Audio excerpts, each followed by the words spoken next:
para explicar rapidinho para quem talvez você chegou hoje, nós estamos no terceiro domingo de uma série que chama Experiência com Deus na Prática. E eu vou resumir para você rapidinho o que foi falado no primeiro e no segundo domingo em 5 minutos, ou menos. Primeiro domingo nós falamos sobre algumas coisas que nós aprendemos com a religião que causa em nós dependência. E uma das coisas que a gente aprendeu com a religião é a necessidade absurda de um prédio e de mediadores. O que seria isso? Nós aprendemos que essas 4 paredes se chamam templo, nós aprendemos que esse palco se chama altar, nós aprendemos que o pastor se chama sacerdote, e nós aprendemos que quem canta se chama levita. Tudo errado. Nós aprendemos esses conceitos, e esses conceitos são tudo do Velho Testamento, da Velha Aliança. Mas eu não quero atacar o nome e nem o conceito. Não é esse o motivo. Você pode continuar chamando levita de levita, ou pastor de sacerdote, não tem problema nenhum. O problema é o resultado e a consequência que o conceito causa. Então, quando eu compreendo, eu entendo, eu acredito que esses prédios são uma igreja, eu acredito que para me relacionar com Deus eu tenha que vir aqui. E não é. A minha relação com Deus parou de ser uma relação de 2 horas na semana, como era no Antigo Testamento, onde eu vi o templo.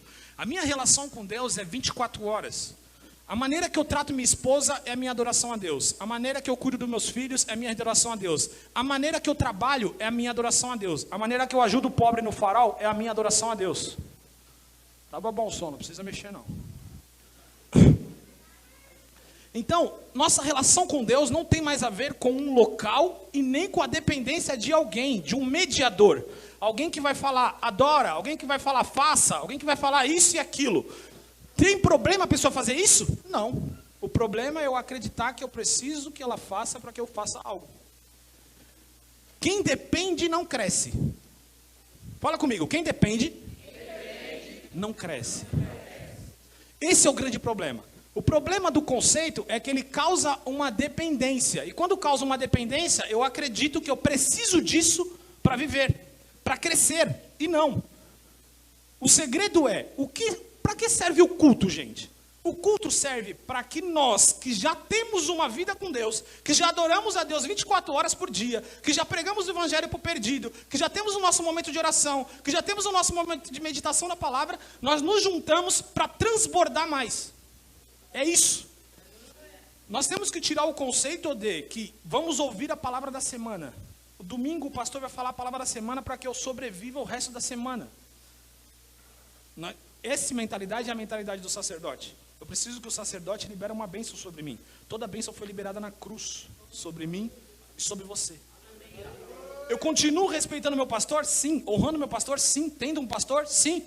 Cantando quando as pessoas cantam? Sim. Só que eu sei que aqui eu só estou transbordando aquilo que eu faço na minha casa.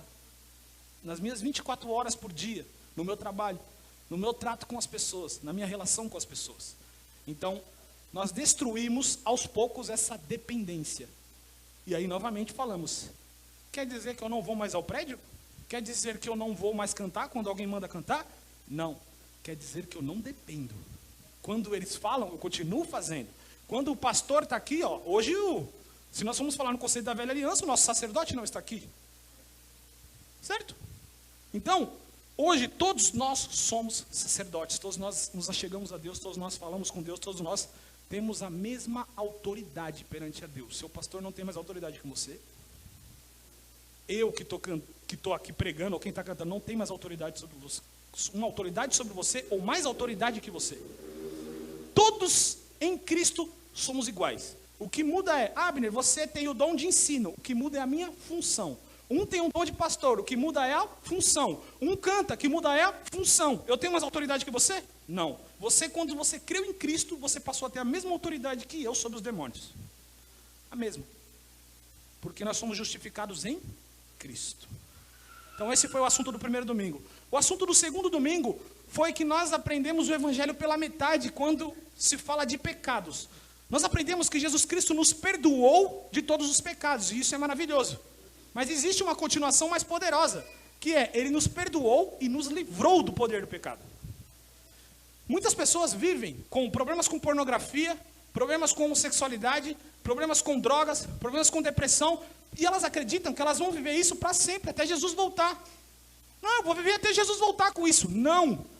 Cristo, a cruz, não trouxe só o perdão dos pecados, ele trouxe a vitória sobre o pecado. Jesus destruiu o poder do desejo de pecar. E nós mostramos isso no domingo passado. Não dá para explicar detalhadamente. Então tem um vídeo lá no YouTube, você assiste. E por que esses dois assuntos foram os dois primeiros? Primeiro, porque a dependência me impede de crescer. Sem crescer eu não tenho experiência. Segundo, a maioria das pessoas que não crescem tem dificuldade com alguma área pecaminosa. E elas acreditam que toda vez que ela falha, ela volta do zero. Eu estou no momento de oração, jejum, cair e volta do zero. No momento de jejum, cair e volta do zero. E aí vive eternamente esse ciclo vicioso. Algumas perguntas foram geradas para mim referente à questão pecado depois, né? Aí que eu, por amor, pergunte aqui. Gente, você que chegou aqui primeira vez, aqui é aberto para pergunta, tá? Pergunte aqui. Por quê? Porque foram perguntas muito importantes que fizeram. E eu vou responder uma das perguntas, não, duas que fizeram. Uma é sobre pecado, porque é muito importante para a sua vida cristã. Primeira pergunta é, eu falei que a natureza pecaminosa foi destruída na cruz. Romanos 6,6. O velho homem foi crucificado com Cristo para que o corpo do pecado fosse desfeito e eu não viva mais escravo do pecado. Bum, morreu. Abner, quer dizer então que, e agora? Eu não tenho mais o desejo de pecar? Então, e aquele desejo que eu tenho? Como que é isso? Como que é o depois disso? Eu deveria não ter desejo nenhum? Aí entra o ponto. Você continua vivendo num mundo cheio de pecado e você ainda tem uma natureza humana. Você é carne, no sentido corpo. Lembra que carne são vários significados. E um dos significados de carne é corpo. O meu corpo tem desejo. O meu corpo tem atração. E essa atração aí é uma atração humana. Por isso que a Bíblia fala, não vem tentação para você que não seja algo muito maior do que você possa suportar. Você consegue suportar tudo. Por quê? Porque você não tem mais a natureza pecaminosa. Com a natureza pecaminosa eu não conseguia suportar. Eu sempre voltava para o mesmo erro, porque era a minha natureza. Minha natureza era pecar. Mas quando Cristo destrói a minha natureza, ele fala assim, você ainda vai ter desejo. Ué, eu falei muito claramente aqui, eu tenho uma esposa maravilhosa, mas tem mulher mais bonita que ela? Lógico. Eu falei que, esse negócio de eu tenho os olhos só para você. Isso é mentira, irmão. Com todo respeito, é mentira. Eu não tenho olhos só para a Maiara. Eu decidi ficar com a Maiara. Eu amo a Maiara. Mas tem um monte de mulher passando na rua que meu olho às vezes olha. Por quê? Porque existem outras mulheres que têm o típico, o perfil de atração. Tem quantas mulheres parecidas com a Maiara? Você não sabe que nós temos um perfil de pessoa a qual nós nos sentimos atraídos. Entende? Então tem outras mulheres parecidas com a Maiara que quando bate o olho, parece que quer atrair. Mas eu entendo a diferença de atração e cobiça. Cobiça é querer para mim. Atração é olhar, nossa, como é bonita. Porque é o perfil que se encaixa em mim. Mas como eu venço isso? Vencendo a tentação. Tentação continuará existindo, gente. Tentação continuará existindo. E agora, quem está anotando, anote aí como vencer uma tentação. Um dia nós vamos fazer um dia só para isso. Mas eu preciso passar para você, principalmente aquele que tem problema com tentação. Chama-se triângulo da tentação. Se você estiver anotando, faz o desenho. Você vai fazer um triângulo. Triângulo. Esse triângulo é ensinado por algumas grandes organizações que se chamam Triângulo da Fraude, tá? Grandes organizações estudam homens que caem em fraudes. E eles perceberam um certo padrão. E aí, eu sendo treinado por algumas pessoas que conhecem muito bem o Evangelho, percebem que é o mesmo padrão que a Bíblia ensina para vencer uma tentação. É o mesmo padrão. Qual é? Primeira coisa do triângulo. Quem está sendo tentado, provavelmente está sofrendo alguma pressão. Diga pressão. Por quê? Vou dar um exemplo novamente, como eu estava falando do meu casamento, eu vou dar um exemplo do meu casamento, porque é um exemplo meu, não quero usar o exemplo dos outros. Por exemplo, eu estou passando uma dificuldade com a Maiara, estou passando uma crise no meu casamento, todo mundo tem crise no casamento. Exemplo, isso é uma pressão. Alguma pessoa que é tentada na hora de roubar dinheiro, de pegar o dinheiro do caixa, sabe? Trabalha no lugar onde ela tem acesso ao dinheiro, e ela pode pegar um pouquinho para ela, sem ninguém ver, sabe? Então, ela está passando por uma pressão em casa, está faltando dinheiro em casa, está faltando as contas atrasadas em casa. Então isso é uma pressão. Quando você está sofrendo uma pressão, uma coisa vai acontecer na sua vida, acontece na vida de todos, mas é mais tentativa, ou a tentação é maior em quem está sofrendo uma pressão, que é, vai aparecer, segunda parte do triângulo, uma oportunidade percebida. O que é uma oportunidade percebida? É quando você percebe uma oportunidade onde você pode falhar e ninguém vai saber. Isso é uma oportunidade percebida. Você está sozinho com o dinheiro da empresa, você tem acesso a isso, você pode pegar um pouquinho, alguém vai saber? Não, isso é uma oportunidade percebida. Conecte as duas coisas, vê se não se torna uma tentação. Estou passando uma pressão em casa, as contas estão atrasadas e eu tenho uma oportunidade de pegar um dinheiro e que ninguém vai saber. Isso é uma tentação. Esse começou dessa forma. O último processo, gente, é que se você fizer, você vai estar quase falhando, quase pecando já. Terceiro processo chama racionalizar. Quando você cair nisso, você tem que, se você perceber, você tem que saltar de um jeito tão rápido, senão o pecado te envolve. O que é racionalizar? Novamente, usando o exemplo do dinheiro e do casamento. A pessoa está com as contas atrasadas em casa, tudo falhando, marido cobrando, ou esposa cobrando. De repente, no trabalho dela, ela vê uma oportunidade de pegar um dinheiro a qual ninguém vai saber. Oportunidade percebida. Aí ela vai racionalizar. Mas ninguém vai saber. E Deus sabe, eu estou com as minhas contas atrasadas. Ela racionalizou, acabou. Quando ela racionaliza, ela já entrou no estado de pecado. Esse é o estado onde você não pode entrar. Justificar o seu erro. Tem uma frase que eu gosto muito do Tiago Brunet. Ele fala assim, Deus te levanta dos seus fracassos, mas não das suas desculpas. Às vezes nós estamos num processo e a gente começa a justificar e racionalizar aquilo. Quando eu entrei na racionalização, é a hora onde eu estou prestes a cair. É a hora onde eu tenho que saltar. Pum, sai daqui. Deus me perdoa, eu racionalizei. Porque a racionalização é o orgulho entrando em ação, querendo cobrir a culpa daquilo que você vai fazer. Então, como quebrar esse ciclo? Como quebrar esse ciclo, esse triângulo? Simples. Você tem que, sempre que você perceber esse triângulo se formando, você quebra-o automaticamente, confessando ao Espírito Santo o mais rápido possível. Porque na hora que você confessa, você para de racionalizar. Espírito Santo, eu percebi uma oportunidade e comecei a racionalizar. Eu sei que é meu orgulho entrando em ação, me perdoa.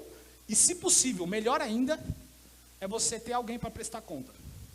É alguém que você vai conversar, que é, com todo temor eu falo isso, esse alguém que você vai conversar, não precisa ser o seu pastor ou o seu líder. Por quê? Porque muitos pastores e líderes são totalmente despreparados. Tem que ser alguém de confiança. Confiança. Se for o seu pastor, maravilha. Se você encontrar nesse pastor aquela pessoa que não conta para o outro, que não conta para o obreiro, que não conta para o presbítero, maravilha. Mas se esse seu pastor não for de confiança, você vai encontrar um amigo. A Bíblia diz, confesse seu pecado uns aos outros. Não confesse seu pecado à sua liderança, seu pastor, seu padre. Confesse seu pecado uns aos outros. Você tem alguém para prestar conta que você liga. Aquela pessoa de 1 a 0, sabe? Cara, estou passando por uma situação assim, estou racionalizando, se eu não confessar agora, eu vou errar. Você presta conta para alguém, você quebra o ciclo. Por isso você precisa encontrar alguém urgente. Urgente. Se for seu parceiro, se você é a esposa, se você tem um marido que é assim, maravilha. Mesma coisa do outro lado. Mas se não for, pode ser um amigo, pode ser quem for. Alguém que de confiança. Não só de confiança, gente, maduro. Não é alguém que vai falar, pô, legal, estou de confiança, não vou contar para ninguém, agora se vira. Alguém maduro, alguém que conheça a palavra e vai te ajudar. Vai orar por você, vai interceder por você, vai liberar uma palavra, falar, ok, cara, você falhou, mas estamos aqui, estou com você. Você não vai se afundar nisso, vamos junto, a palavra diz isso, o Espírito Santo é mais forte e vai junto com você. É assim que você quebra esse ciclo. Então eu achei importante falar isso por causa dessa pergunta que foi gerada. E a segunda pergunta que foi gerada é, Abner, e quando a Bíblia diz, a luta é entre a carne e o espírito? Já que a natureza pecaminosa foi destruída, que luta é essa contra a carne e o espírito? Esse texto está em Gálatas, gente, diga Gálatas. Gálatas, existe um contexto. Qual é o contexto de Gálatas? Alguém conhece o contexto de Gálatas? O livro de Gálatas fala isso e isso, isso. Consegue definir em uma frase? É porque seria melhor alguém falando, porque parece que eu estou criando um maior argumento para responder. Alguém? Não? Gálatas é um livro que está falando sobre o povo que começou crendo em Cristo, mas vieram mestres e ensinaram a ele que eles ainda têm que guardar a lei.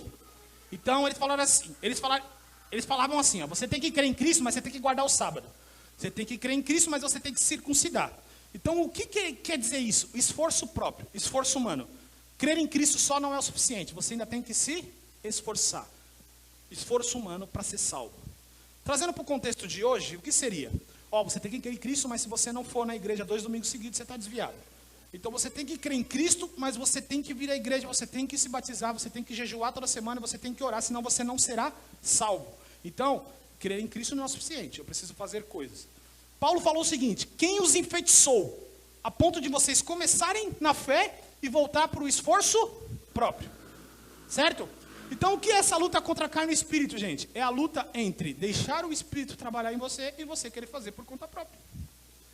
Essa é a luta da carne e espírito. É a luta, eu permito que o Espírito Santo me transforme, gere o caráter de Cristo em mim, ou eu vou tentar fazer isso pela minha própria disciplina. Essa é a diferença, tá? Joguei essas duas questões porque eu acho não deixar um buraco aí para a sua experiência de vida. Agora nós vamos entrar no assunto de hoje, que está conectado nesses dois assuntos, por isso que eu fiz essa introdução. Mas o assunto de hoje é muito importante, porque nós vamos aprender a parar de viver uma vida cristã olhando para o nosso umbigo. Diga umbigo. Eu falei muito com o Espírito Santo para saber o que eu ia falar hoje, porque eu tinha uma intenção de falar algumas coisas específicas. Eu tinha na minha cabeça o que nós falaríamos nesses 4 domingos. Só que o Espírito Santo me levou para outro ponto totalmente diferente que eu não esperava. E eu orei muito para falar: Espírito Santo, é esse ponto mesmo, que eu achei que esse texto ele estava falando na minha vida pessoal. E quando eu fui entrar no meu escritório para orar de novo, veio o mesmo texto. Ele falando: cara, é esse aí.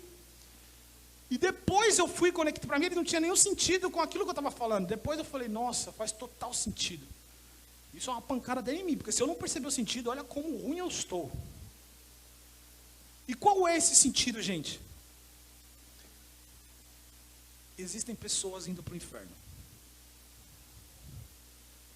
E muitos de nós esquecemos disso. E isso é muito sério. Seria tão importante se o Espírito Santo desse uma revelação para nós, uma visão de quantas pessoas vão para o inferno por dia. Para que nós acordemos e paramos de viver o evangelho das minhas coisas, dos meus negócios, das minhas empresas, dos meus problemas. E viver o evangelho de Deus. Quem tu quer que eu salve hoje? Quem tu quer me usar para libertar, para curar, para salvar? Aonde Deus falou comigo isso? Eu vou pedir para abrir Lucas 15, versículo 1. Lucas capítulo 15, versículo 1. Eu gostaria muito que você orasse comigo agora. Porque, como eu sempre falo, os meus argumentos não vão mudar a sua vida e não vão fazer nada, a não ser que o Espírito Santo não abra o seu entendimento. Então eu queria que você orasse comigo hoje, antes de nós entrarmos nesse assunto. Ore bem em silêncio mesmo, peça para o Espírito Santo abrir o seu coração e o seu entendimento. Amém? Espírito Santo, estamos aqui reunidos como igreja. Somos todos iguais perante a Ti. E Pai, nós precisamos nos despertar para aquilo que o Senhor vai falar hoje. E que não seja uma informação que fique na mente, mas que passe pela mente e chegue ao coração, para que mude a nossa experiência. Abra o nosso coração e o nosso entendimento para aquilo que o Senhor vai falar hoje. No nome de Jesus, amém. Vamos lá. Olha o que diz Lucas capítulo 15, versículo 1. E chegavam-se a ele todos os publicanos e pecadores para o ouvir. Passa o versículo 2. E os fariseus e os escribas murmuravam, dizendo: este recebe pecadores e come com eles. É nesses dois textos que Jesus e o Espírito Santo falou comigo. Pensa, eu vou criar aqui, tentar, né? Não sou lá aquela pessoa boa em contar história, mas eu vou tentar criar. Na verdade, para contar história é melhor, né? Eu vou precisar de 3 voluntários. Fica melhor assim. 3 voluntários.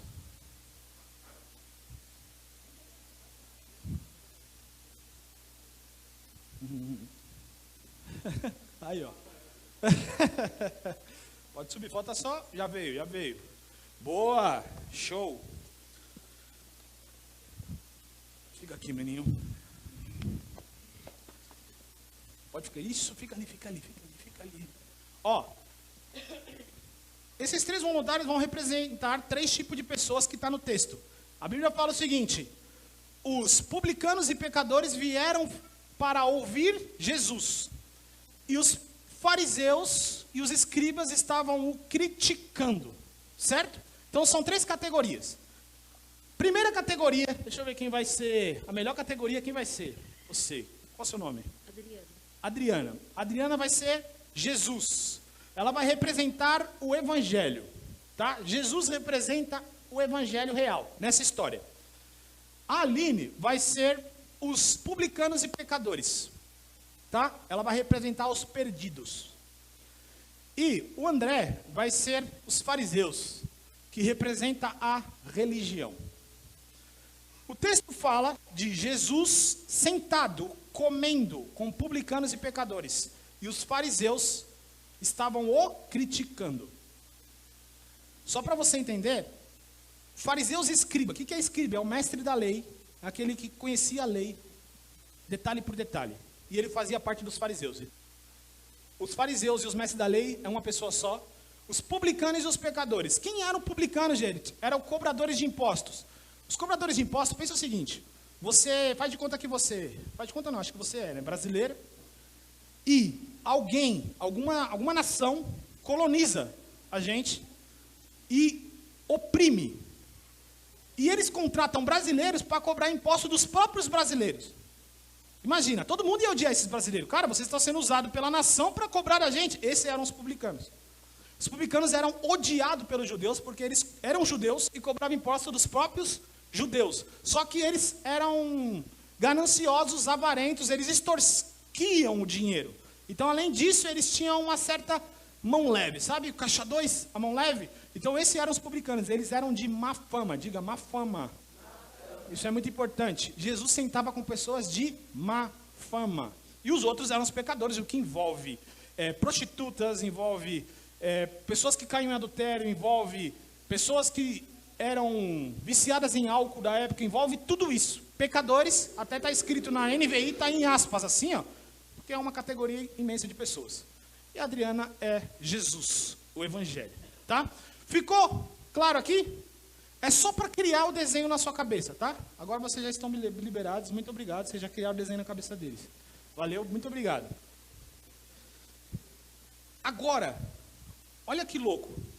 Jesus estava conversando com os pecadores, comendo, batendo um rango, balangando o beiço, fazendo um arremesso de garfo, falando histórias, contando experiências. Provavelmente, uma coisa que ele sabia fazer muito bem, ouvindo a dor deles. Vamos trazer para o contexto hoje. Quem será que Jesus estaria ouvindo se fosse hoje? Vamos lá, vocês me ajudam? Vamos ver. Para melhorar, isso é muito automático na cabeça das pessoas, eu não sei porquê, acho que é por causa do nome lá do altar, sabe? Você saiu daqui, as pessoas começam a falar. Vamos lá.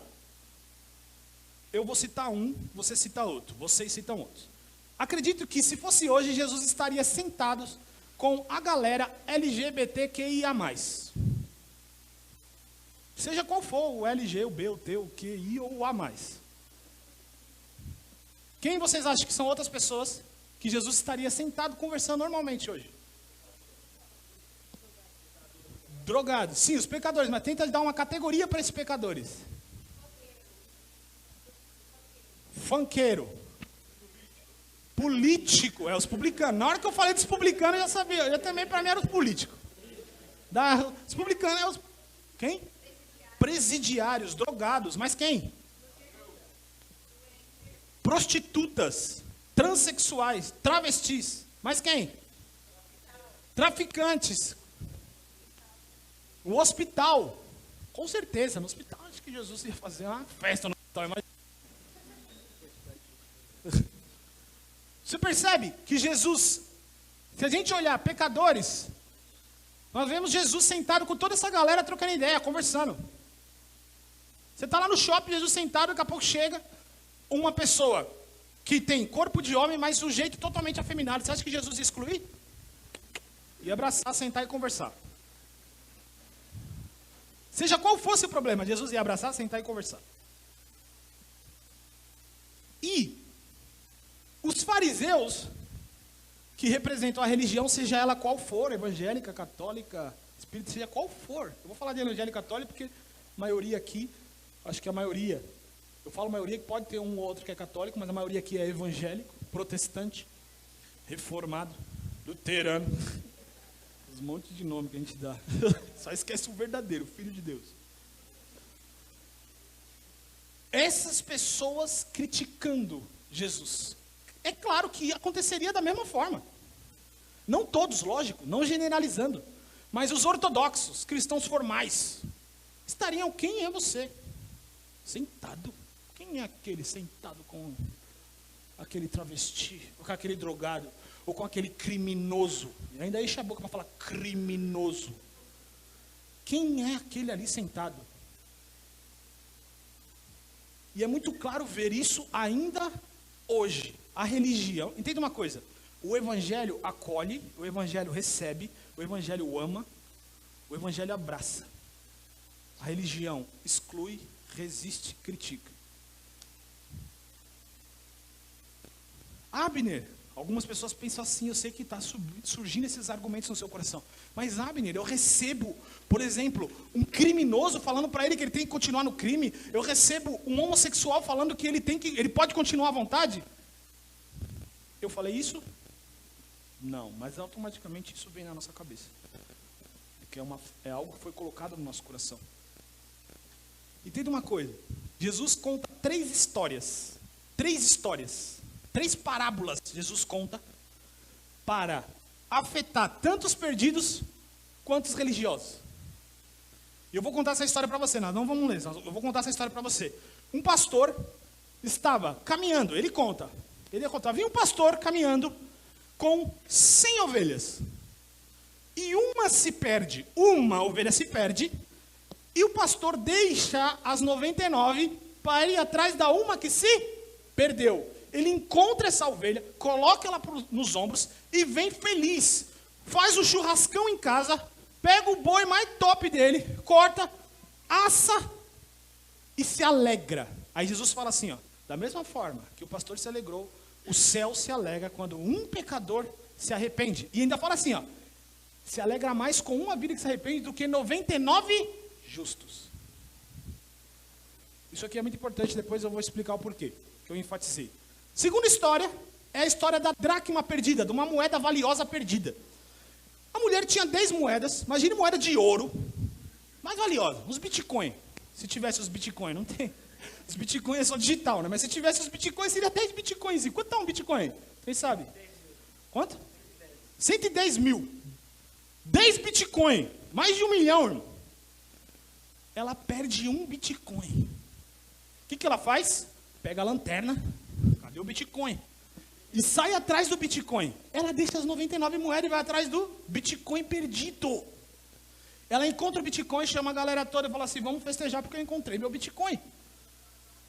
E aí, Jesus fala, da mesma forma, os anjos se alegram quando um pecador se arrepende. E aí ele conta a última, do filho perdido. Ele fala, havia um menino, filho de rico, chegou para o pai e falou assim, pai, quero toda a minha herança. Ele pega toda a herança e parte para outra cidade. Gasta toda a herança com prostitutas, sexo, drogas e rock and roll. Ele gasta tudo isso e há uma crise nesse país onde ele está e ele vai parar na sarjeta porque ele gastou tudo. A ponto de ele trabalhar num lugar junto com os porcos e desejar comida do porco. De repente ele acorda, peraí, meu pai é rico.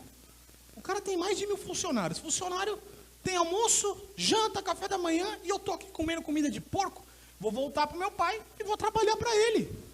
Aí ele chega na cidade dele, o pai dele já fica sabendo, o pai dele rico, de influência. Quando ele chega perto da casa, o pai dele já vista de longe. E aí ele fala assim, pai, pequei contra ti e contra o céu, não sou digno mais de chamar seu filho. Ele cala a boca, que negócio de dignidade. Pega a melhor roupa, o melhor sapato, pega um anel que só filho usa, dá para ele. Pega o melhor cordeiro que tem, mata, vamos fazer o churrasco. Aí daqui a pouco chega o filho mais velho, cansadão trabalhando, fazendo o bico e tal. Fala assim, o que está acontecendo nessa festa toda aí? Aí os funcionários falam assim, ué, seu irmão voltou para casa. E o seu pai está dando uma festa. Aí ele fala, mas peraí. Chega pro pai e fala assim, ó, trabalho para você, das 8 às 18. Há quantos anos eu trabalho para você, das 8 às 18? Você nunca deu cordeirinho nenhum para mim, para fazer festa com meus amigos. Não deu um pacotezinho de essência pro narguile. Não trouxe conhaque, não me deu nada. Aí o pai fala assim, tá doido, irmão, tudo que eu tenho é teu. Mas hoje é momento de se alegrar, porque quem estava perdido foi achado. Quem estava morto agora está vivo.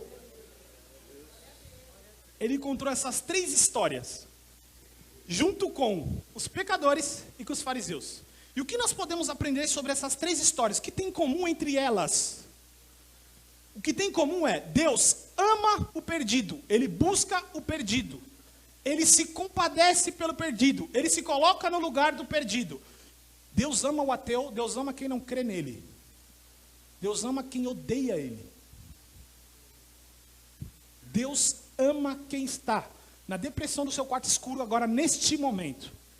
Deus ama quem está dentro de um quarto de hospital, um hospício, que não consegue avaliar entre o certo e o errado.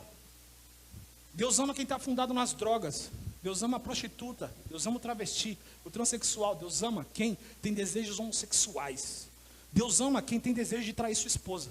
Deus ama todos esses. Deus ama quem está traindo sua esposa agora, com sei lá quantas prostitutas. Deus ama quem está dentro da casa de swing, fazendo sexo, que não tem noção do que é certo e o que é errado. Deus ama todas essas pessoas. E Ele só não ama, Ele está buscando. A história não é um amor intacto, que não me mexo. É um amor que busca. É um amor que deixa as 99 para ir atrás daquela que se perdeu. Deus está buscando quem está perdido.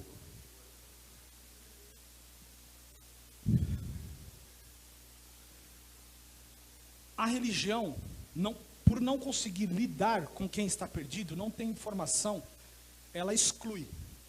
E o problema é que tem muitos pais e mães aqui, tem muitos amigos aqui, muitas pessoas, muitos empresários aqui, que aprenderam a não se compactuar e nem andar com esse tipo de pessoa.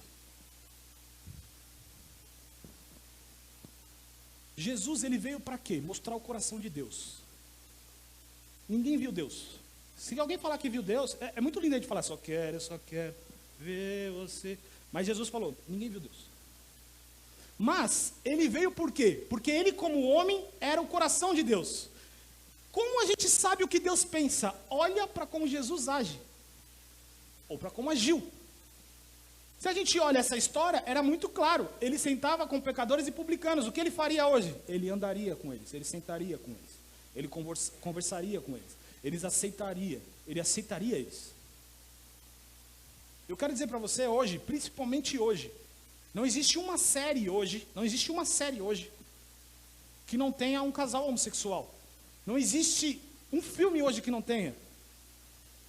Não existe um stand-up que você assiste que não está falando de maconha, de cocaína. Não existe. Eu quero dizer para você que, principalmente você que lidar com um adolescente e jovens no seu início, você precisa amar. Você precisa acolher, você precisa receber. E claro, você precisa de informação. Para saber como amar, como acolher, como receber. Só que primeira coisa, você precisa ter o ato de amar. Porque quem não ama não vai buscar informação. Se eu tiver resistência, eu não busco informação. Eu vou buscar informação? Como eu lido com uma pessoa que quer sair dos seus desejos homossexuais, mas ela acha que tem que fazer isso antes de aceitar Cristo? Como que eu lido com essa situação? Eu não sei. Quem ama vai pesquisar, vai ler livro, vai assistir podcast, vai assistir vídeo de YouTube, vai fazer o que for. Mas eu amo. Então eu preciso de informação. Tinha um pastor antigo que ele falava assim, você tem que estar com a Bíblia na mão e o jornal no outro. Porque você tem que aplicar os princípios bíblicos para o tempo de hoje. Nós não podemos pregar. Abner, existe uma outra solução para eles? Não. A solução é Cristo. Mas ele tem que ser pregado de uma maneira com quem vive hoje entenda. A maneira de buscar, talvez é a maneira de estar estudando, lendo livro, se informando e pedindo, Deus, coloque-os no meu caminho. Quando alguma pessoa vir conversar com você e falar que cometeu um pecado absurdo, seja ele qual for, a primeira coisa que você fala assim, Deus quer, Deus te ama, Deus te acolhe, Deus te recebe e Deus quer te libertar disso. Você quer isso? Aí a pessoa fala, não, mas eu tenho que mudar. Eu não perguntei se você tem que mudar, você quer isso? Faz igual o pai. Opa, eu não sou digno. Cala a boca, cala a boca. Dá a roupa para ele, dá a roupa. Ele não quer saber. Uma das coisas que a gente aprende na história do jovem, do filho pródigo, do filho perdido, você não é punido pelo tempo que você era ignorante. Existem 3 categorias de perdidos. Primeira categoria, quem não conhece Cristo, nunca ouviu falar de Jesus, nunca aceitou Jesus como Senhor e Salvador. Essa é a primeira categoria de perdido. Segunda categoria de perdido, já ouviu o Evangelho e se perdeu. Está numa vida que não condiz com o Evangelho, não professa mais a fé em Cristo. 2 categorias de perdido. A terceira categoria eu vou falar mais na frente. 2 categorias. Eu quero falar para você que está ouvindo no YouTube, vai ouvir depois em algum lugar, ou você que está aqui. Abner, eu me afastei da presença de Deus. Vou falar uma coisa para você. Você está há quanto tempo? 10 anos? 15 anos? Você não é punido pelo tempo que você ficou lá.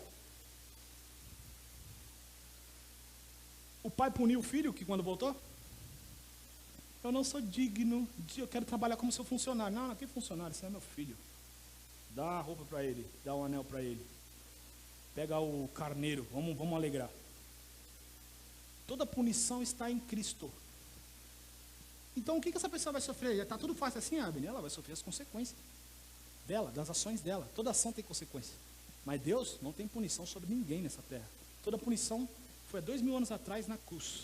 Cada ferida daquela tinha toda a sua punição.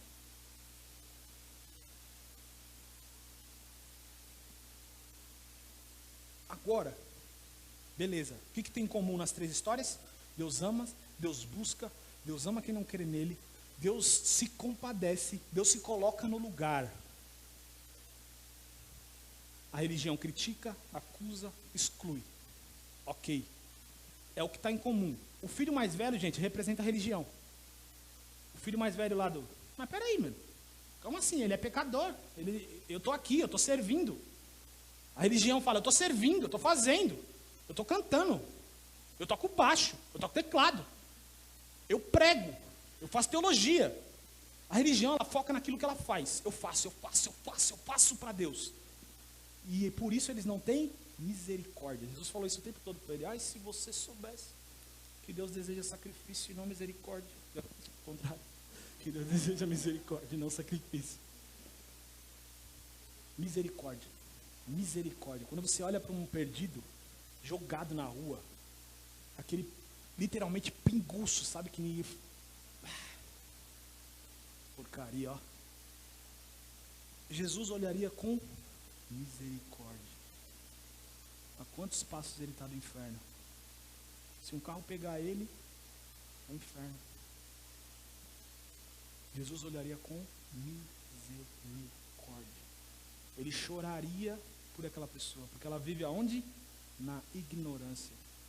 Ela está numa ignorância. A Bíblia diz que o diabo cegou o entendimento dos incrédulos. Quem não quer em Cristo está com o entendimento cego. A gente fala, ele que não quer entender. Não, existe um véu que o diabo colocou. E ele vive numa ignorância que só é tirar esse véu em Jesus Cristo. O que está em comum entre eles, nós já sabemos. O que podemos aprender com o comportamento de Jesus? Não com as histórias, com o comportamento. Comportamento de Jesus, o que nós podemos aprender? Nunca, jamais devemos ter algum tipo de preconceito, seja por raça, seja por qualquer tipo de pecado, seja por qualquer atração sexual que a pessoa tenha, vício ou qualquer motivo. Existia preconceito em Jesus? Não.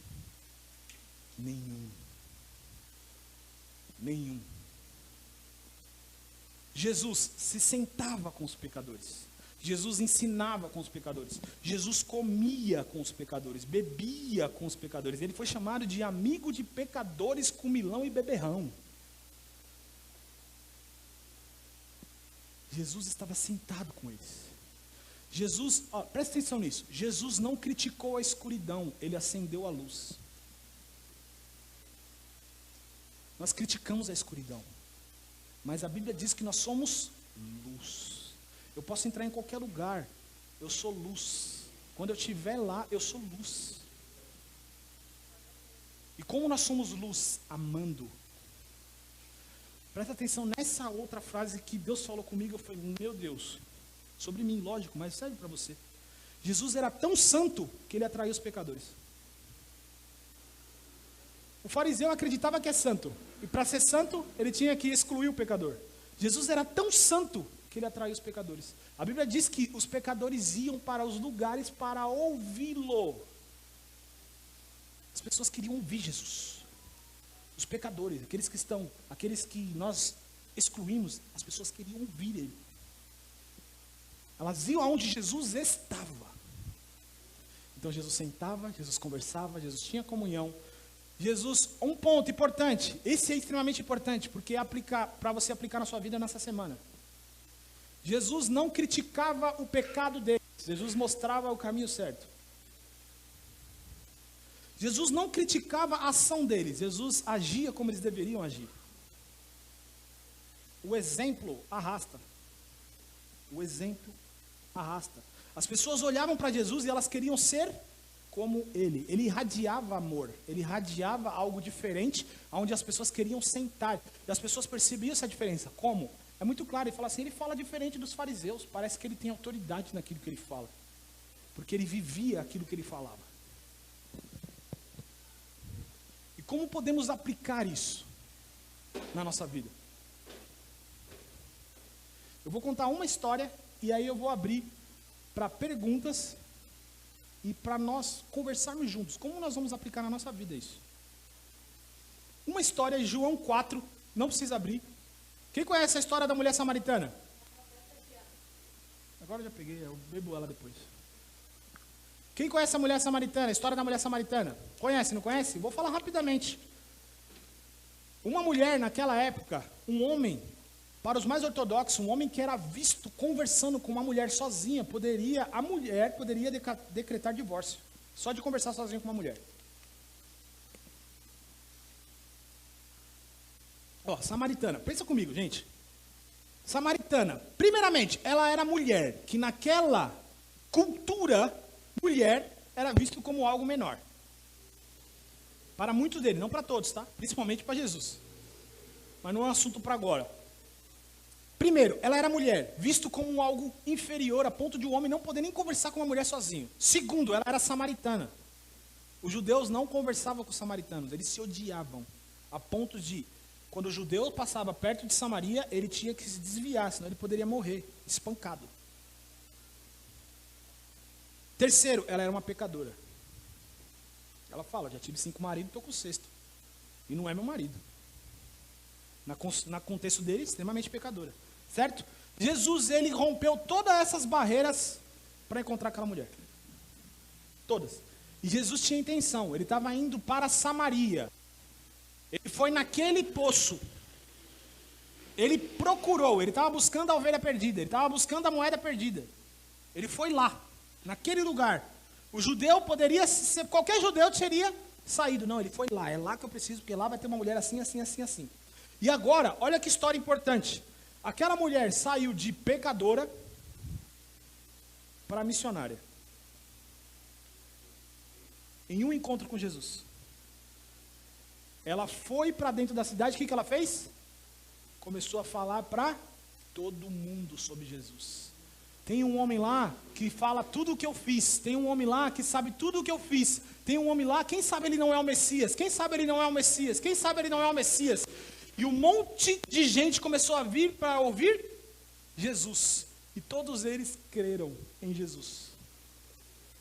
Quando um pecador tem um encontro com Jesus e com o verdadeiro evangelho, que era a Adriana, que estava ali, o verdadeiro evangelho, que acolhe, que ama, que recebe, essa pessoa é transformada e deixa de ser um pecador para ser um missionário, um pregador do evangelho. E aí entra a terceira categoria de perdidos. A terceira categoria de perdido, diga assim, eu. Perdido que foi encontrado. A única diferença que tem entre eu e um bêbado que está caído no chão, sabe qual é? Jesus. Nenhuma. Qual é a diferença entre você e uma pessoa que tem desejos homossexuais e práticas homossexuais? Jesus. O mesmo evangelho que salva o neto de pastor, o filho de pastor, que nunca saiu, que nunca se desfiou, que fez tudo certo. É o mesmo evangelho que salva o drogado, o presidiário, o criminoso. Não existe dois evangelhos, é o mesmo. A salvação é igual para todos eles. E agora, quero conversar com vocês. Como nós vamos praticar isso nessa semana? Como se tornaremos pregadores do evangelho em ação, em palavras e buscar o perdido? Vamos lá. Ou pode fazer alguma pergunta também se tiver.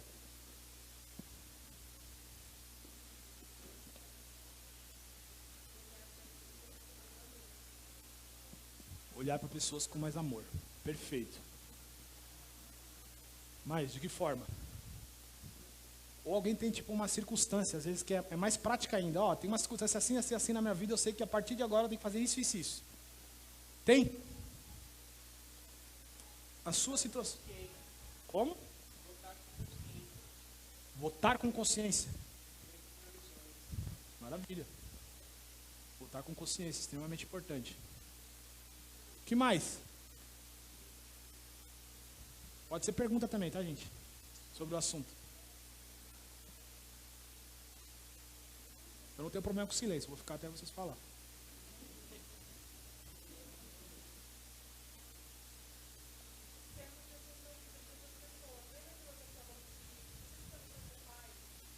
É muito igual, né?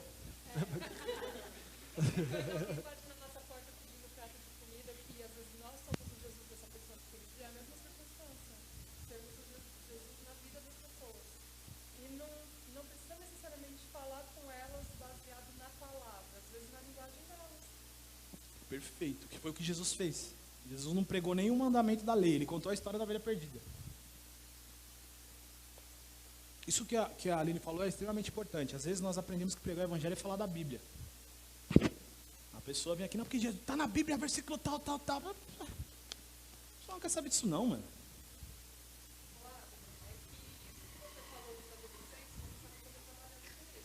Certo.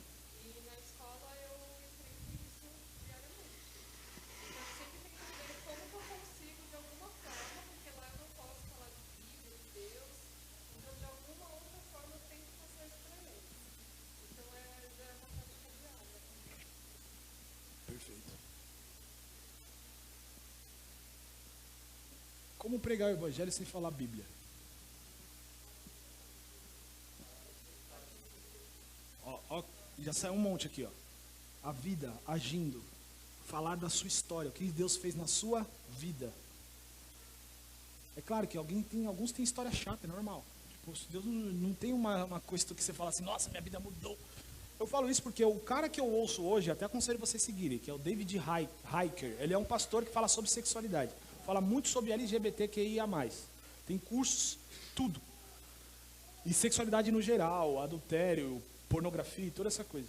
Ele fala, a história dele é extremamente chata. 17 anos ele foi chamado a pastor, casou com a primeira esposa, virgem, nunca se desviou. Ele falou, dá até sono minha história. A gente acha que para pregar o evangelho tem que ter uma história. Eu fui drogado, matei, roubei. E agora Deus me salvou. Para quem tem uma história forte, vai contar a história. Para quem vai ter uma história mais fraca, vai contar a sua história também, porque às vezes a sua história é da pessoa lá. É igual. Você vai contar as suas experiências, como Deus é na sua vida. Tem uma palavra que é muito forte, gente, que a gente precisa fazer. Que ela é uma palavra que define não, ela é um sinônimo de amor, mas a gente tem dificuldade de fazer. Acolher. Como você prega o evangelho? Acolhe. É o primeiro ponto. Você não tenta, tipo, a pessoa sentou, conversou, contou o problema dela, a primeira coisa, acolher. É o acolhimento. É como você age ali na hora, é como você recebe, é como você abraça. É como você fala de Jesus, é como você olha no olho dela e ouve ela até o final, sem esperar na resposta que você vai dar. O pessoal tá, não, aqui entra o versículo tal, aqui eu vou falar de tal pessoa. Não, só ouve. Escuta ativa, ouve a pessoa, chora com a pessoa, abraça a pessoa, recebe. Essa é a primeira coisa, recebe. Só recebe a pessoa. Se nós estivermos todos aqui, que seja, é muito utopia todos, mas se a maioria, ou 50% de nós, deixarmos de ser pessoa que resiste, para ser uma pessoa que recebe, o mundo já vai ter uma mudança absurda. Essa semana o mundo vai ter uma mudança absurda, se nós somos pessoas que acolhe. Vem aqui, senta comigo. Eu quero comer com você. Fala a sua história. Conta-me a sua história. Olha no olho da pessoa e fica ouvindo ela. Sem julgamentos, sem críticas, só ouvindo. Sabe por quê? Porque nada que você falar vai mudar a pessoa. Porque quem muda não é você, é o Espírito Santo. Não é você.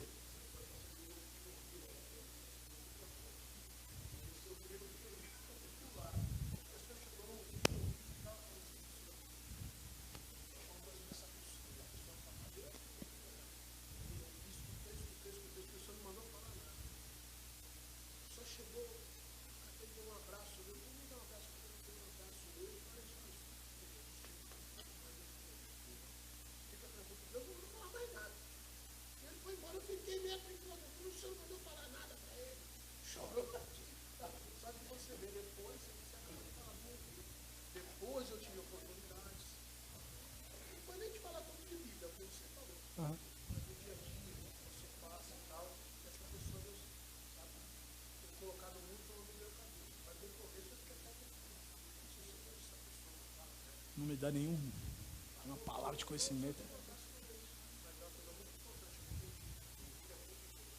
Ouvir é acolher. Provavelmente ela não está precisando de um pregador. Provavelmente ela não está precisando. Ela está precisando de um acolhimento, é o que você falou.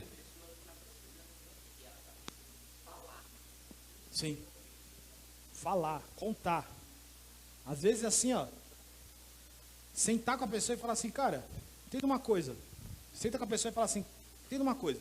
Fala o que você quiser sem filtro nenhum, porque em mim não existe julgamento. Isso, só da pessoa poder falar. E talvez eu não vou falar nada para você depois não, tá? Porque eu não vou ter nada para falar não. Eu só quero te ouvir. Ouve. Só que a sua atitude não é só o que você fala. Às vezes você vai chegar lá e vai falar, não, eu vou falar aquilo que o Abel falou e vai dar certo. Não, não é o que você fala, é a atitude. Você está amando? Você está olhando para aquela pessoa com amor? Recebendo ela com amor?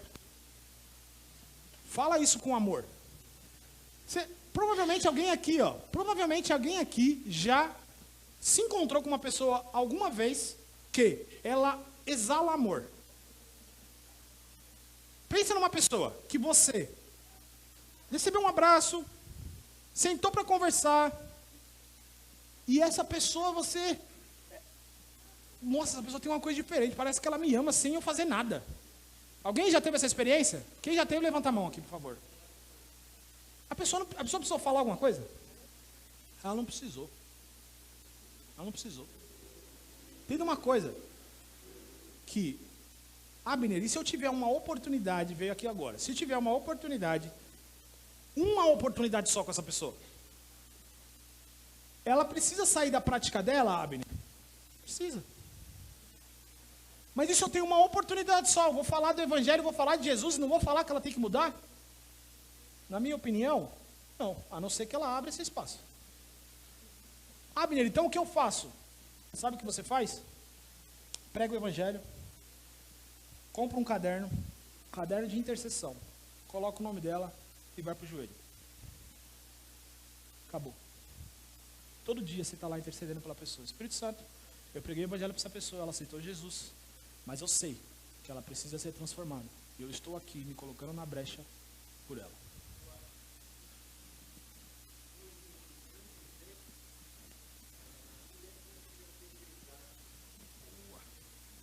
Ótima história.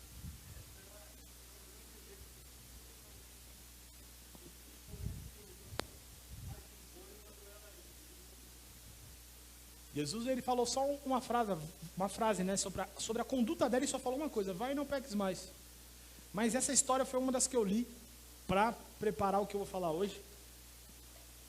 E como você trouxe, Jesus, ele fala algo importante que demonstra a terceira categoria de perdido. Ele fala o seguinte: quem não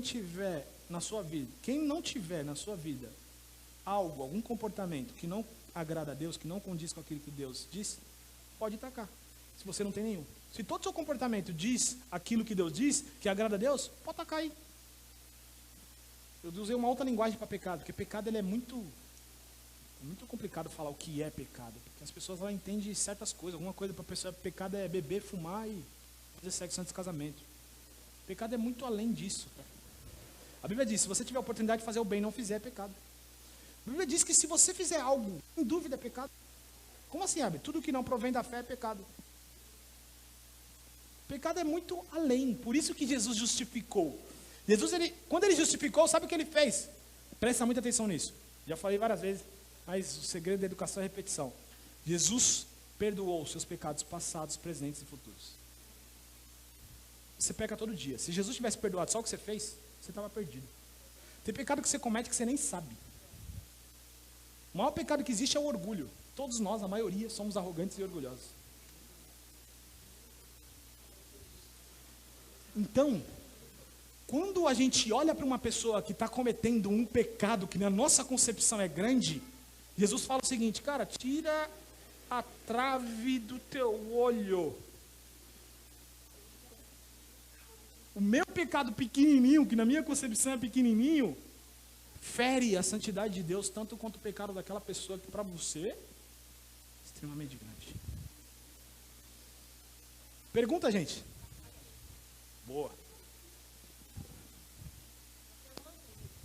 Se eu tiver de mal com uma pessoa e eu ofertar na igreja, essa oferta é aceita? Perfeito, ótima pergunta, baseada no versículo, né?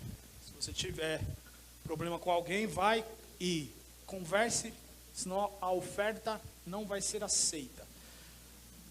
Olha, vocês ouviram a pergunta dela, gente? Tá. Então, assim, minha concepção é, Deus, a lei da semeadura, ela vai continuar funcionando, a lei da semeadura. Ofertar, colher, ela vai continuar funcionando.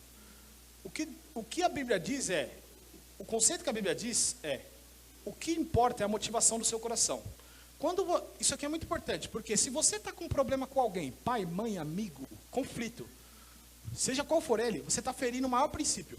Qual é? Amor. Esse é o maior princípio que existe. A Bíblia diz, por isso que quando às vezes eu falo lá no meu Instagram que você não vive mais debaixo da lei, a pessoa quer tacar pedra, então eu posso matar, posso roubar. Cara, nós cristãos, nós somos muito tapados, porque a Bíblia diz o seguinte, ó, a lei se resume no amor. Quando eu amo o próximo, eu cumpri a lei.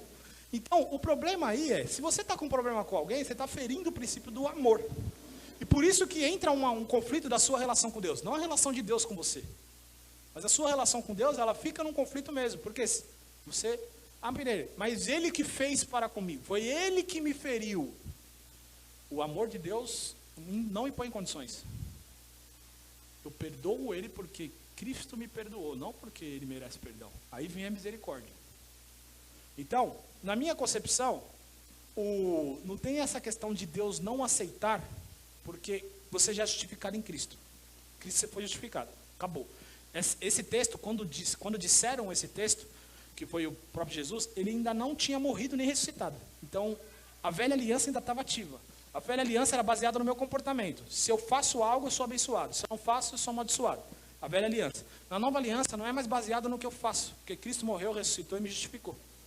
Mas isso atrapalha o meu relacionamento com Deus.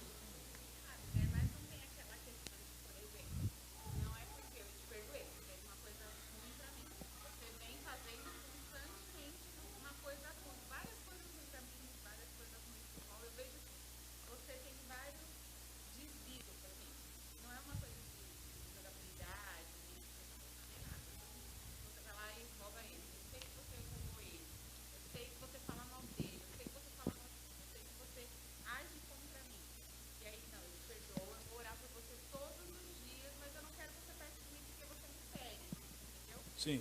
Qual que é a relação com o perdão aí? Se tem que continuar com o perdão de Deus ou se você tem que continuar com a pessoa? De Deus para com a pessoa? Você tem que continuar ali alimentando aquilo. Ficando, deixando ela te ferir. Tá. É uma ótima pergunta, gente. A pessoa tá te ferindo o tempo todo. É uma pessoa tóxica. Te fere o tempo todo. Perdoa, tem que manter do meu lado? Na minha concepção, a Bíblia diz, amai o próximo como a si. Então, se eu amo a mim mesmo, Abner, eu não continuaria perto. Entende? Eu me amo. Se ela está me ferindo o tempo todo, me causando mal o tempo todo, eu amo você, mas eu também me amo. Então, eu te perdoo, não tenho mágoa nenhuma contra você, só que você não faz mais a parte da minha mesa. Não dá. Entende? É o que eu faria. Não tem que ficar recebendo toda hora e tomando paulada. Não. Porque o amor não se alega na injustiça. Mais pergunta, gente? Prática. Você está com pergunta aí, você vai... Pode falar. Eu não quero polemizar e nem falar política, mas... Nossa, eu não quero polemizar, já deram o microfone para mim. É brincadeira. Vai lá, pode falar. Mano. Desliga aqui, ó. Tá desligado o microfone. É para não polemizar mesmo.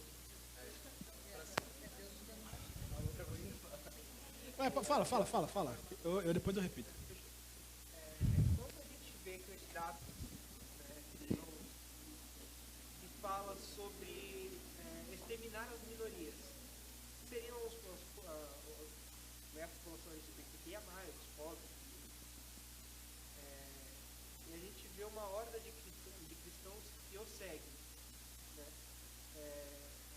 E como isso é benéfico para a religião, não para o cristianismo, para a palavra de Deus, para levar isso para as pessoas, né? Porque assim, se eu como cristão chego num ambiente, eu sou mal visto porque existem outros cristãos que falam mal das pessoas na frente delas. Então, qual que seria a minha atitude hoje, chegando nesse ambiente e tentando falar com essas pessoas sobre a palavra de Deus? Tá. Aí, o que eu vou falar é a minha opinião, mas claro, minha opinião é minha opinião, ela não é a verdade. Hoje, quando eu olho para a política, eu não consigo olhar um candidato que preste. Eu não consigo olhar. Não consigo. Na verdade, eu sou uma pessoa totalmente...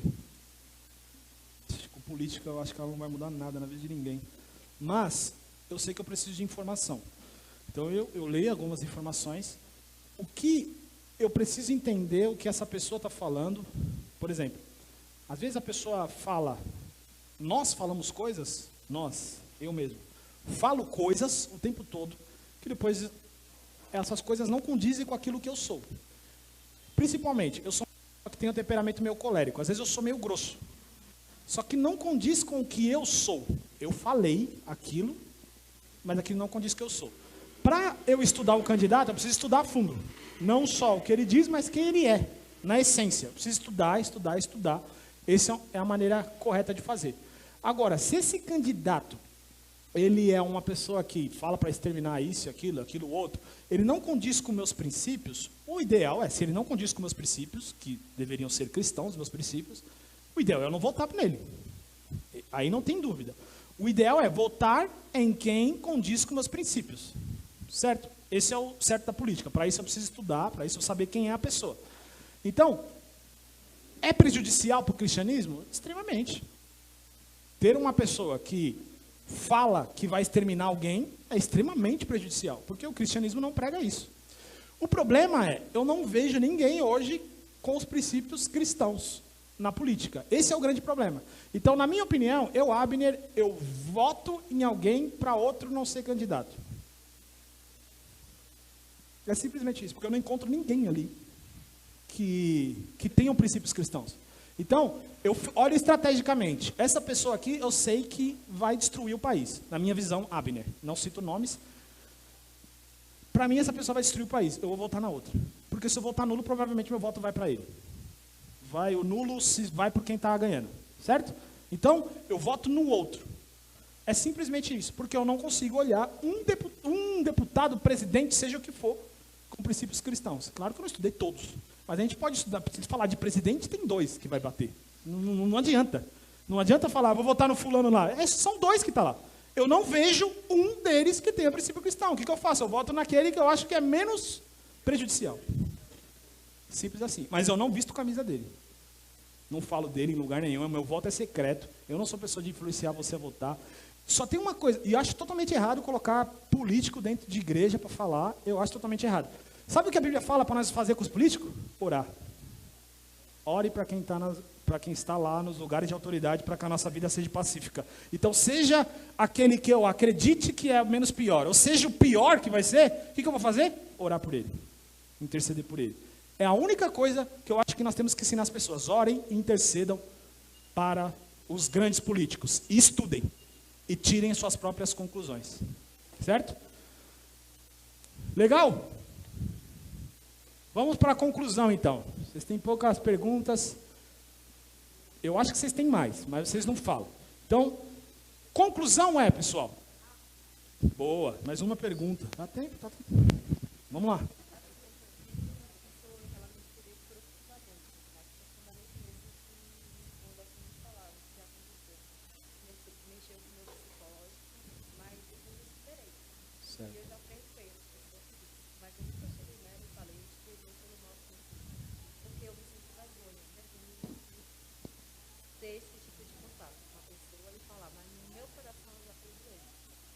Consegue.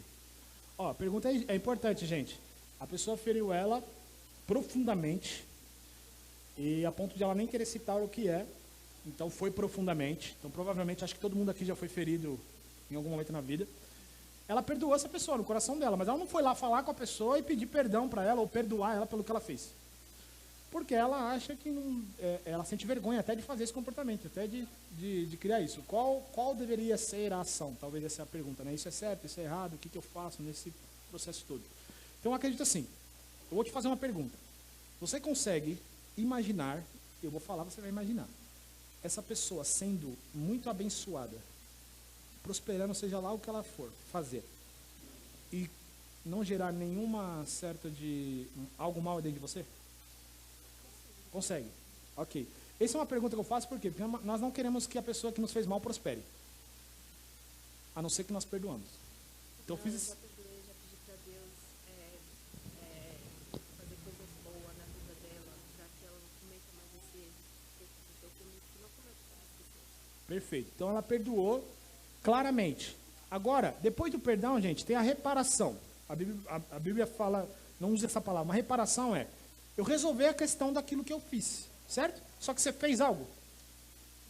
Não, quem fez foi ele. Então, para mim, você não tem que fazer nada. Quem tem que fazer? Se você tem a oportunidade, ela é do seu convívio, é melhor que vá lá e fale com ela, porque senão fica aquele clima. A pessoa está no meu convívio o tempo todo, aí fica aquele clima lá, aquele elefante rosa no meio da sala. Então eu vou lá, perdoei você e acabou. Agora, não está no seu convívio, você não tem que fazer reparação nenhuma, você não fez nenhum mal a essa pessoa, você tem que perdoar no seu coração, acabou. Porque o perdão é para com Deus, certo? O perdão é para com Deus. Para com o outro é reparação. Eu falhei com a pessoa, eu preciso ir lá, cara, me perdoa, eu fiz aquilo lá com você, eu estou reparando a situação. Mas você não fez nada, então você não tem que reparar nada. Simples assim. Está perdoado, está leve, fica tranquilo, fica em paz. Se ele aparecer no teu caminho, de frente com você, no seu convívio, aí você pede ao Espírito Santo. Espírito Santo, essa pessoa apareceu no meu caminho, o que eu faço agora? Deixo ela vir ou eu vou lá e peço perdão? Se ela aparecer no teu caminho, não precisa ir buscar. Entendeu? Minha visão, novamente, minha visão não é a verdade. Tá? Nenhuma pergunta a mais?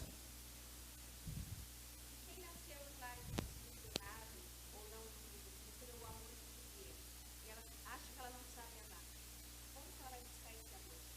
Perfeito, ótima pergunta. Nasci num lar desestruturado, eu repito porque tem gente no YouTube também, tá? E ela não ouve. Nasci num lar desestruturado, não aprendi a amar. Como que eu amo desse jeito? Entende uma coisa, quem nasceu num lar desestruturado e quem nasceu num lar saudável não sabe amar esse amor. Não sabe. Esse amor é divino, gente. A Bíblia fala em Romanos 5,5 que Deus derramou amor no nosso coração quando o Espírito passou a morar nele. Nenhum de nós sabe amar esse amor. Nenhum. Nem aquela pessoa que nasceu num lar desestruturado, que foi abusada, que foi pobre de marré, que morou na rua. Não importa. Ela não sabe amar esse amor, porque ele não é um amor humano. Ele é um amor divino. Então, qual é o processo? Oração. Intimidade com o Espírito Santo. Espírito Santo, eu não sei amar na maneira que tu amas, mas tu moras no meu coração. Me ensina a amar o próximo como tu amas. Eu quero uma experiência com amor. O dia que o Ryan estava aqui, ele falou assim, você não ama desse jeito? 2 semanas sem comer, filho. Até que você tenha essa experiência. O que ele quis dizer? Vai para o jejum e vai para a oração. Entra com profundo com o Espírito Santo para que ele me ensine a amar. Certo? Nenhum de nós sabe amar desse jeito. Show? Concluindo então, gente. Deus está buscando quem é perdido. Deus ama o perdido. Deus ama aquele que não crê nele. Só que as mãos de Deus na terra é você. As mãos de Deus na terra sou eu. A boca de Deus na terra sou eu, é você. Então nós precisamos amar esses que estão se perdendo, sentar com ele, acolhê-lo, conversar com ele. Não precisa convidar, gente, para vir à igreja. Vem lá na minha igreja para ouvir a palavra. Não. Haja com essa pessoa, fale de Jesus se tiver oportunidade. Se não tiver oportunidade, só abrace, só converse. Se você tem problemas na sua casa, tem uma pessoa com vício na minha casa, com drogas, homossexual na minha casa, e eu sempre excluí. O que eu faço? Vai lá, conversa, pede perdão, abraça. Não importa qual seja o problema, gente. A única diferença entre nós e eles é Cristo. Só. Jesus, ele, sabe, agora vem aquela história, vai fazer sentido. Quando Jesus falou assim, o céu se alegra por um pecador mais do que por 99 justos. Não parece injustiça? Essa frase não parece injusta, gente? Pô, mano, ele prefere o pecador do que, eu sou justo. Jesus não está falando de quem é justo, gente. Ele estava falando dos fariseus, aqueles que pensam que são justos. Jesus estava falando, é melhor um pecador que se arrepende do que 99 pessoas que pensam que não precisa de arrependimento. Porque quem pensa que não precisa de arrependimento já caiu na justiça própria, então eu já me converti, eu já venho na igreja, eu já me visto como crente, eu falo como crente, eu convivo com os crentes. Eu acho que eu sou justo por causa disso. A minha justiça está em Cristo. Então, entre eu e eles, não tem diferença nenhuma a não ser Cristo. Como que você vai aplicar isso na sua vida? Essa semana, comece a buscar, seja qual foi o assunto que Deus começar a te chamar, de pessoas que são improváveis, um tipo de pessoas que talvez tenham uma fama. Uma das coisas que eu preciso estudar, Abner, que eu preciso me render aos políticos. Falar de política mesmo, eu quero dar bica, praticamente. Eu não gosto. Só que é um preconceito que Deus já está falando comigo, há um tempo. Não é todo político que é corrupto. Você ouviu talvez que todo policial é corrupto. Mas é verdade? Não é. Então, essas coisas, essas generalizações, eu tenho que começar a me abrir a isso, falar, Espírito Santo, trata no meu coração essa área. Coloque no meu caminho pessoas que vão me trazer mais informação. Busque informação, leia mais e acolha as pessoas. Ame as pessoas, receba as pessoas. E aí está um grande prazo de crescimento. Parar de olhar para o meu umbigo e olhar para quem está indo para o inferno. Existem centenas e centenas de pessoas morrendo e indo para o inferno todo dia. E o Espírito Santo, Deus, quer usar a minha vida e a sua para salvar essas pessoas. Amém? E agora eu vou falar, eu pedir para você. Feche seu olho, não precisa se levantar nem nada. No silêncio mesmo. Eu vou fazer uma oração ao Espírito Santo em favor de você e depois você faça a sua própria oração. Espírito Santo, estamos aqui, Pai, reunidos como igreja. E o Senhor direcionou para que nós falemos sobre o amor aos perdidos, aos improváveis, aquelas pessoas que a religião nos ensinou a excluir. E Pai, eu peço que o Senhor trabalhe no coração de cada um, como o Senhor já começou a trabalhar através dessa ministração e continue trabalhando na semana e nos dias que virão. Coloque pessoas no caminho deles. Coloque pessoas no caminho deles, Pai. Pessoas improváveis, pessoas mal vistas pela sociedade, pessoas, Pai, que precisam de um abraço, precisam de um acolhimento, precisam de uma ajuda, de um alimento, pessoas que, Pai, vão vir até eles e vão lembrá-los daquilo que eles ouviram hoje. E eu peço que o Senhor frutifique no coração deles, comece a trabalhar nesse amor que precisa ser gerado, que só pode ser gerado pelo Teu Espírito. E que, nessa semana, eles já tenham uma experiência de praticar esse amor. Uma experiência de praticar esse amor. Agora, faça a sua oração ao Espírito Santo dentro desse tema. Fique à vontade.